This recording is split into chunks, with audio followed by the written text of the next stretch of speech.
So this is peat moss, and it comes in a large bag.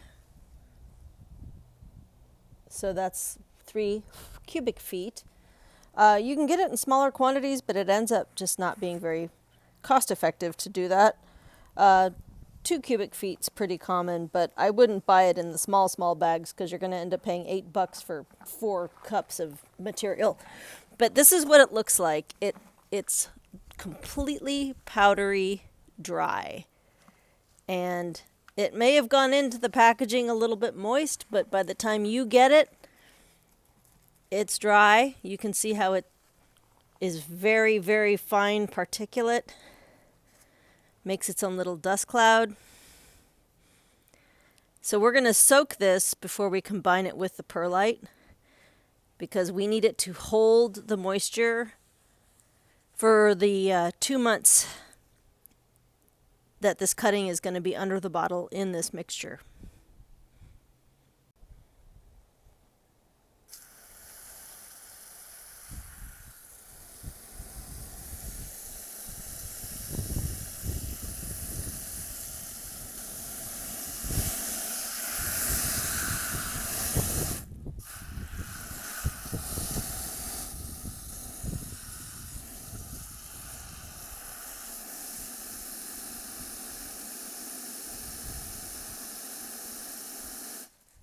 So you can see it's starting to float a little, which means that there's more moisture than dry material, but it is not quick to absorb that moisture. So you kind of have to work it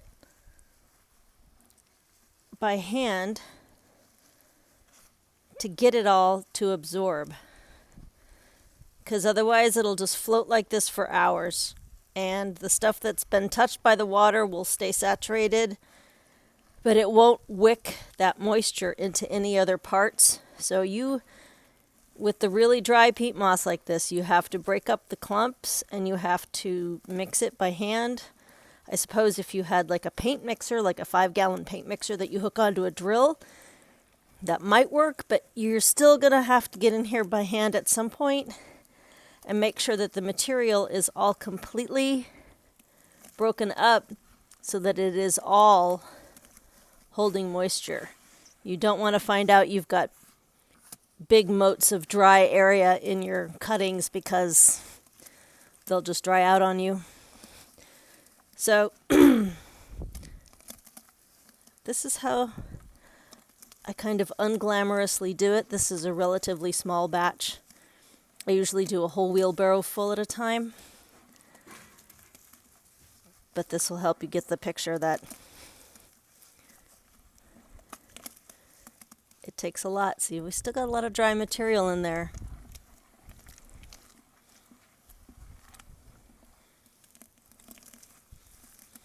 And once you feel like you've got the clumps mostly broken up, I still let it sit for a couple of hours, and then I repeat this process just to make sure I haven't missed anything. And then I take it out of the bucket and I combine it 50-50 with perlite. And depending upon where you're buying your perlite, it comes in different sizes. If you're going to a grow store or an agricultural nursery center, not like a Lowe's or a Home Depot, but one that's in an ag farming environment, they may ask you what size you want. Just tell them the kind you want is the same as in potting soil. That way there's no confusion. They'll know what they've got in stock. They'll be able to consult with you. If you're buying it online, you're probably going to get the size that's in potting soil. The other size is pretty specialized.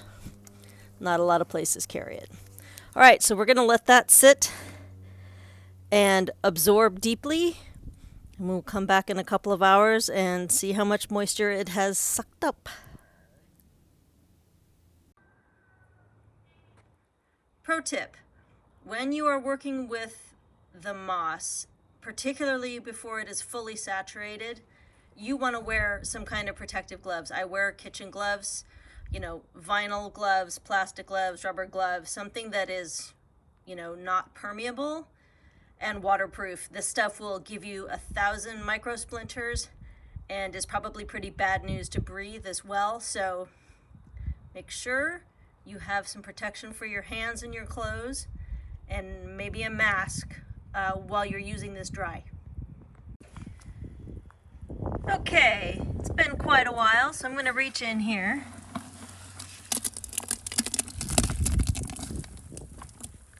Well, I still have some dry bits, but the basic philosophy from here is scoop up the saturated parts, squeeze them out, put them aside. I added too much water when I started this one, so it's not a great example, but that's it. Just squeeze it till it doesn't drip. Looks pretty much like that.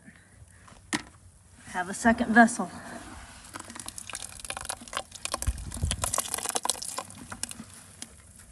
High tech, right? So these are the basic materials that I use to pot cuttings. Once you've already mixed your 50-50 perlite with your peat moss that's been soaked and drained and squeezed. So the soil in here is moist but not wet. This is my soda bottle, which we will be using. We've removed the bottom. Sorry, so it's easy to just put right over our cuttings. Here are my cuttings.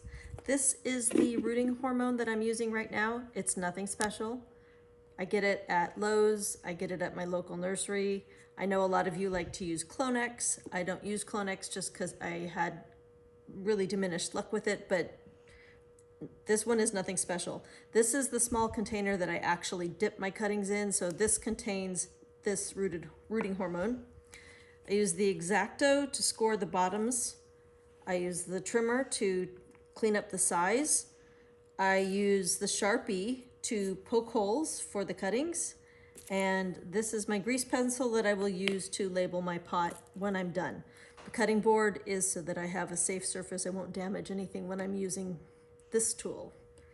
And that's it. That's all I ever use to get my cuttings into the pot. So once you've got your soil ready, this is the, this is the secret ingredient list right here. Also, I have a little tiny trash can over here, but you don't have to use one. Okay, so with the cuttings, the way I prepped them when I cut them, I'm just gonna peel off the stems of the leaves to expose the nodes. I'm also gonna take off this gnarly thorn. And then I think because this top leaf doesn't really have a big node, but this one does, I'm gonna trim this top one off. And I think I'm just gonna leave these the way they are. I know it's not a perfect cutting, but it's a weird part of the season. We've had strange weather. So let me just show you. I normally wouldn't take this portion, this intersection, but I didn't have a lot of good choices on this bush. So I'm also going to trim a little closer and at an angle at the bottom node. And then I'm gonna score it. Some people will tell you to do this, some people will tell you not. I don't make deep cuts, I don't make a dozen, but I'm gonna take that off. But I just sort of break the skin, give the roots a little more area, and that's that. That's all I'm gonna do for this particular stem. I will repeat this for the other 3.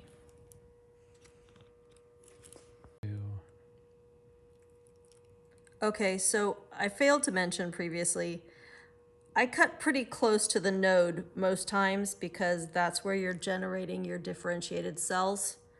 So I will do a score if I leave the length below the node on the stem a little bit longer. I will do a score from the bottom of the node, but and then I'll do 1 or 2 more on the sides. But most of the time I cut pretty close to the node and I cut on that angle to expose as much inner stem as possible. But don't cut the node. You want to leave that alone. It needs to develop. So if you are scoring below the node, You can see where I've started. Just don't cut your nodes. You really want them to be left alone so they can develop into some beautiful roots. So I use a Sharpie to poke holes in my soil so that I know I'm making a uniform depth. I never go deeper than the cap of the Sharpie into the soil. And another reason for that is you really don't want more than 1 or 2 nodes.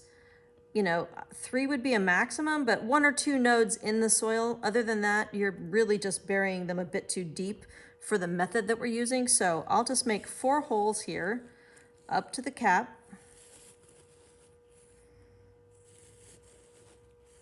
And those will be the 4 holes that these 4 cuttings go into. So now is the time. We're gonna dip them.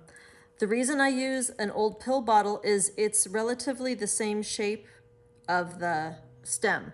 So I can get in there, make sure I cover enough and tap the excess loose back into it. And this does not ever go back into the original bottle. I'll use all of this up and then I will replenish it. You don't want to contaminate the original bottle. So then this goes in the pot. And that's it. I press it down just a little bit so that there's some room in there. Tap off your excess water. Stir it around. Tap off the excess. Put it in. Firm up that soil.